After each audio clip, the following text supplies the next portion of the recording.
هاي يا بنات، ازيكم؟ النهاردة هنتكلم عن التوفير او التحويش الفلوس.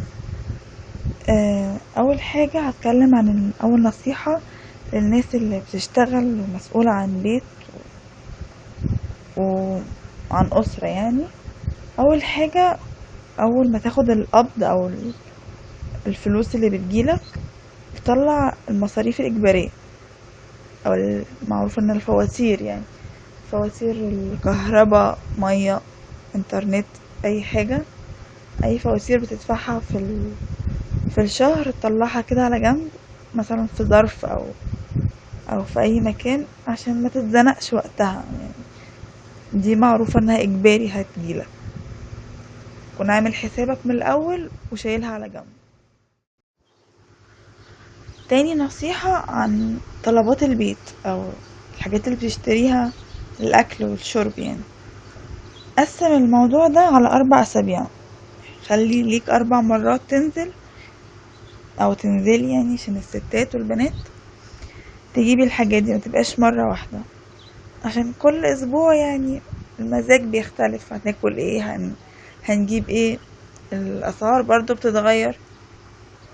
خليكم مقسمينها كده احسن، كل اسبوع يكون في نازلة كده نلم بقى شوية حاجات، الحاجات اللي محتاجينها طبعا مش كل الحاجات، وتكفينا لمدة اسبوع، نبقى عارفين الحاجة دي لمدة اسبوع.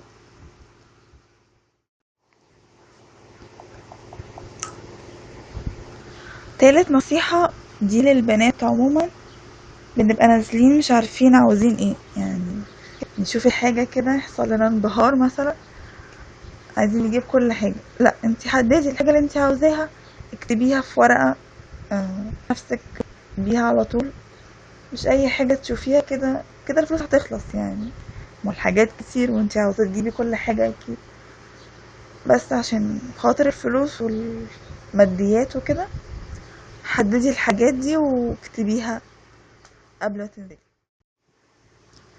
رابع حاجة او رابع نصيحة، انك تشيل جزء كده من الفلوس، مش جزء كبير طبعا يعني، اي مبلغ كده شيله على جنب، استغنى عنه خالص. اي ظرف يحصل اي حاجة تكون معاك، ما تبقاش شطب كده على كل الفلوس اللي معاك.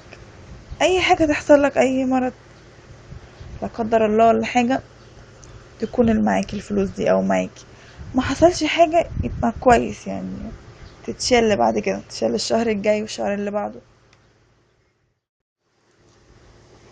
اخر حاجة بقى، حاجة مهمة جدا، الناس اللي بتاخد مصروف، اللي لسه ما بيشتغلوش مثلا،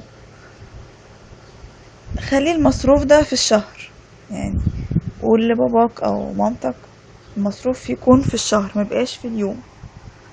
هتعرف تحوش اكتر، هتعرف تتحكم في الفلوس، لو محتاج حاجة تجيبها. المصروف اليومي ده ما بفهموش خالص يعني، كله بيتصرف كده في يومها. وحتى لو بتاخد يومي غصب عنك او كده، شيل جزء، شيل تلت المصروف اليومي ايا كان بقى اللي بتاخده. وبرضو لو بتاخد في الشهر شيل برضو حاجة، عشان في الاخر هتلاقي معاك مبلغ كويس. بس هي دي نصايح توفير و... ولو في حاجة تانية ممكن ازودها. شكرا.